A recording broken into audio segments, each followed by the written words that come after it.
بسم اللہ الرحمن الرحیم۔ یا ایہا، اے الذین، وہ لوگو جو آمنو، ایمان لائے ہو، اتقو، تم ڈرو، اللہ، اللہ سے،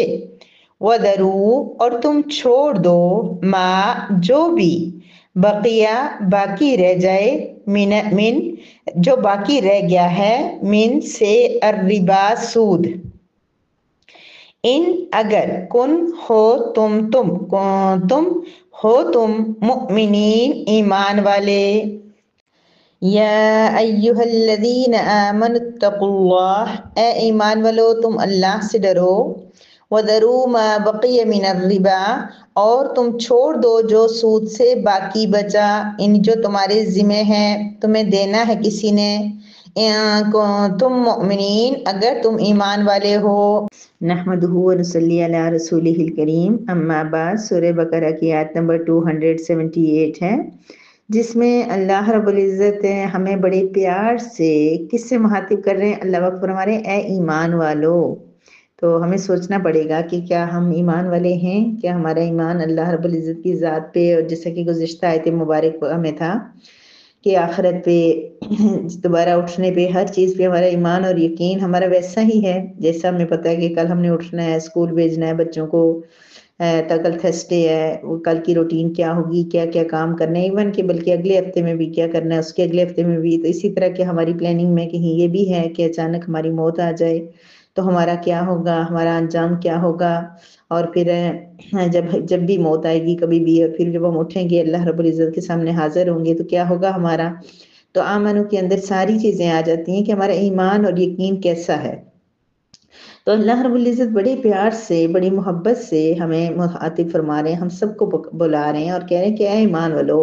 اتقوا اللہ، تم ڈرو اللہ تعالیٰ سے۔ چونکہ اللہ پاک آگے آیت مبارکہ کے اندر ایک بڑا حکم بیان فرما رہے ہیں، تو اللہ رب العزت کی ذات پر جن صحابہ کو یقین تھا، جو صحابہ کرام تھے، نبی کریم صلی اللہ علیہ وسلم اور انبیاء تھے، ان کو تو بڑے سے بڑا حکم آ جائے ان کے لیے تو کچھ بھی نہیں ہوتا تھا، وہ فوراً اس پہ عمل کر ڈالتے تھے۔ لیکن ہمارے جیسے لوگ، عام آج کے دور کے لوگوں کو اگر پہلے سے مسلمان ہیں لیکن سود کے بارے میں اتنا آئیڈیا نہیں ہوا کہ یہ اتنا جو ہے نا اتنا بڑا گناہ ہے اور اللہ پاک اتنا اس پہ ناراض ہوتے ہیں، یہ ساری چیزیں نہیں ریئلائز ہوئی تھی، پھر ہو گئی تو پھر انسان نے توبہ کر لی، تو اب اس نے کرنا کیا ہے؟ تو اس کے لیے اللہ پاک چونکہ ایک بڑا حکم بیان فرمانے لگے ہیں، اس لیے اللہ پاک پہلے فرما رہے اتقوا اللہ، تم اللہ سے ڈرو۔ اللہ کا ڈر ہر چیز کی بیس ہے، ہر نیکی کی بنیاد اللہ کا ڈر ہے، ہر گناہ سے بچنے کی بنیاد اللہ کا ڈر ہے۔ جب انسان کے اندر اللہ کا ڈر آ جائے تو پھر اس کو کوئی گناہ، کسی گناہ سے بچنا مشکل ہی نہیں لگے گا، کوئی نیکی کرنا مشکل ہی نہیں لگے گا۔ بہت ساری نیکیاں، بہت سارے کام ادھورے پڑے ہوئے ہیں، بہت ساری چیزیں ہم نے کرنی ہیں، بہت ساری قضا نمازیں ہم نے کرنی ہیں، سجدہ تلاوت ہمارے بہت رہتے ہیں وہ ہم نے کرنے ہیں، روزے رہتے ہوتے ہیں وہ رکھنے، بہت کچھ کرنا ہے۔ پتہ نہیں کیا سوچ کے ہم لیٹ ہو رہے ہیں، ہمیں لگ رہا ہے کہ ہمیں بھی بہت ٹائم ملے گا، 5-6 سال، 10-15 سال ملیں گے، ہم یہ سارے کام کر لیں گے، لیکن کوئی پتہ نہیں اگلی گھڑی کس کو نصیب ہوگی۔ سو ہمیں جس طرح باقی کاموں کے لیے ہم نے رول بنایا ہوا کہ آج کا کام کل پہ نہیں چھوڑتے، آج کے برتن چھوڑیں گے تو کل ڈبل ہو جائیں گے، مشکل ہو جائیں گے، کپڑے چھوڑیں گے تو کل زیادہ ہو جائیں گے، اسی طرح سے ہمیں چاہیے کہ ہم اپنی قضا نمازوں کو بھی پڑھتے رہیں، اپنے جو بھی ادھورے کام دین کے مسئلے میں روزے رہتے ہیں ان کو رمضان سے پہلے رکھ لیں۔ تو بہرحال بات کی تھی کہ اللہ کا ڈر ہمارے اندر آ جائے تو ہمیں سارے کام کرنے آسان لگیں گے۔ وَذَرُوا مَا بَقِيَ مِنَ الرِّبَا کا مطلب کیا ہے کہ اللہ رب العزت کی فرما رہے ہیں کہ تمہارے سود میں سے جو باقی رہ گیا ہو، یہ بات تو ان کی چل رہی ہے جو کافر تھے، ان کے لیے سود جائز تھا، سود تجارت کی طرح تھا، وہ سود کو کے لین دین آرام سے کرتے رہتے تھے، لیتے دیتے، لیکن اب انہوں نے اسلام قبول کر لی ہے، اللہ رب العزت نے انہیں اسلام کی دولت سے نوازا ہے، تو اب کیا کرنا ہے؟ تو اب یہاں حکم صاف آ گیا کہ جو سود تمہارے ذمہ ہیں، یعنی دوسروں کے ذمہ تمہارے سود ہیں، دوسروں نے تمہارے سود دینے ہیں، وہ بھی تم نے چھوڑنے ہوں گے۔ چھوٹی بات نہیں ہے یہ، کسی نے رقم دی ہوئی ہے، لاکھوں روپے قرض دیے ہوئے ہیں اور اس نے کروڑوں روپے کا اس کے اوپر سود آ رہا ہے، اس کو ملنا تھا، لیکن اللہ رب العزت نے اسے اسلام کی دولت نصیب کر دی، تو اب اس نے وہ سارا سود چھوڑنا ہے، جو اس کو کروڑوں اربوں روپے ملنے ہیں وہ سارے چھوڑ دینے ہیں۔ تو یہ ان صحابہ کے لیے تو مشکل کام نہیں تھا، لیکن اگر آج کسی کو اللہ پاک ہدایت دیتے ہیں اور وہ سوچتا ہے کہ میں یہ سود کے کام کو چھوڑ دوں، اگر وہ لے رہا ہے یا دے رہا ہے کسی بھی طرح سے سود کے ساتھ اس کا رابطہ تعلق ہے اور اس توبہ کر لیتا ہے، تو پھر اس سے بھی وہ سود سارا چھوڑنا پڑے گا۔ یہ بڑی بات ہے کہ اللہ گزشتہ اس کو توبہ میں معاف کر دیں گے جو وہ کھا چکا ہے، لیکن ابھی جو اگر وہ معافی مانگے گا تو پھر بھی اس کو ساتھ اس کو اپنا تمام سود جو کسی نے اس کے دینے ہیں، اصل رقم، رأس المال اسے کہتے ہیں، اصل رقم وہ لے گا، لیکن سارے سود کیا کرے گا، وہ چھوڑ دے گا۔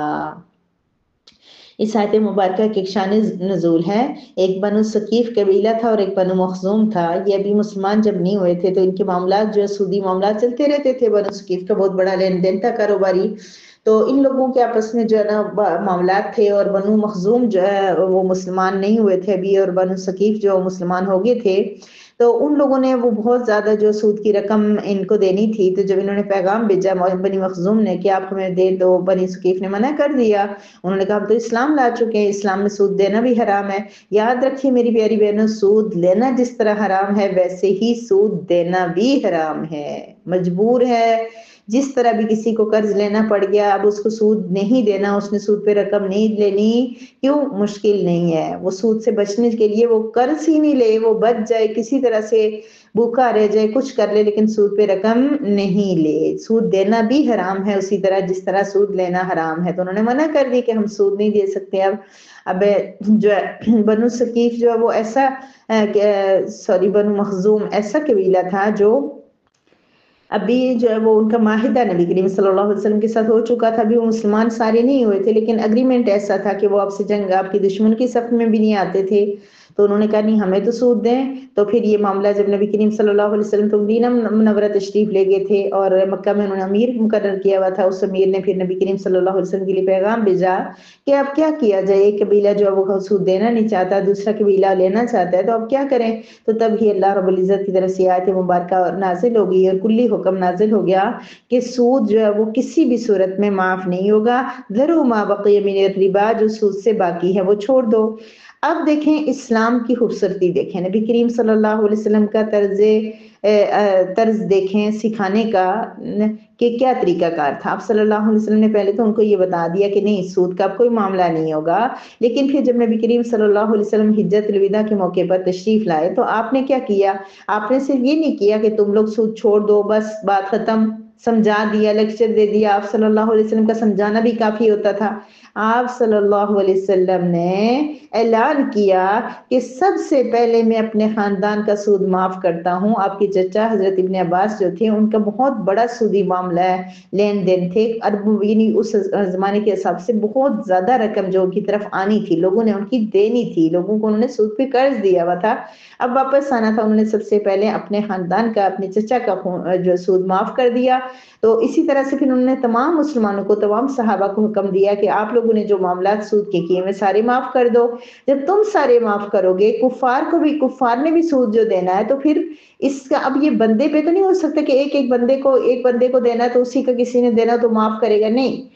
اگر مسلمان اپنا سود معاف کر رہے ہیں، کافروں نے ان کا دینا ہے، تو اسی طرح کافروں کو بھی مسلمانوں کا سود معاف کرنا پڑے گا جو انہوں نے ان کو دینا تھا۔ اب یہ کافر مسلمان کے نہیں ہے، مسلمان آج ہم کہتے ہیں نا کہ وہ فلاں بینک ہے وہ سود کے بغیر لیتا ہی نہیں ہے، وہاں سود وہ لازمی دیتے ہیں، تو بھائی آپ ایسے بینک میں کام ہی نہ کریں۔ اگر پھر بھی مجبوراً وہی بات آ جاتی ہے حفاظت کے لیے آپ کو رکھنے پڑ رہے ہیں، آپ کو پیسے مل رہے ہیں، تو وہ پیسے آپ کسی غریب کو دے دو، اور یہ بھی نہ سوچو کہ اس میں مجھے صدقے کا ثواب ملے گا، یہ سوچو کہ بس میں نے ایک رقم تھی ایکسٹرا جو میرے کام کی نہیں ہے، تو یہ پیسے پھینکنے کے بجائے میں کیا کر دوں، کسی کو دے دوں، تو اس کسی کو تو پتہ ہی نہیں ہے کیا رقم ہے، وہ اپنے استعمال میں لے کے آئے گا، اگر صحیح معنوں میں کوئی ضرورت مند ہے کہیں پہ لگا دو، لیکن یہ کہ سود کی رقم مت کھائیں، اور کوشش یہ کریں گے ایسے وہ آج کل بینکوں میں بھی ایک نظام ہے، انہوں نے مسلمانوں کے جو اس کو سمجھتے ہوئے سسٹم رکھا ہوتا ہے، اگر آپ سود تبھی ملے گا جب آپ اس کو فکس کروائیں گے، اور یا پھر یہ کہ کچھ ہوتے ہیں کہ آپ بینک کی کون سی قسمیں ہوتی ہیں، میرے خیال میں کہ اس میں جو ہے نا کون سے والے میں کرنا چاہتے ہیں، بہرحال بہت سارے وہ اپرچونٹیز ہوتی ہیں کہ اگر آپ اس سے بچنا چاہو، اصل میں تو آپ بینک میں بات کر کے بھی کر سکتے کہ ہمیں وہی رقم چاہیے، تو وہ آرام سے وہ اس پہ آپ کو واپس کر دیں گے، ان کو نہیں ضرورت کہ آپ کو زبردستی جا کے دیں گے۔ بہرحال مجھے ان معاملات کا تو نہیں پتا، لیکن یہاں پر اللہ رب العزت نے صاف کہہ دیا کہ ذروا ما بقی من الربا، سود سے جو بھی باقی بچا ہے وہ چھوڑ دو۔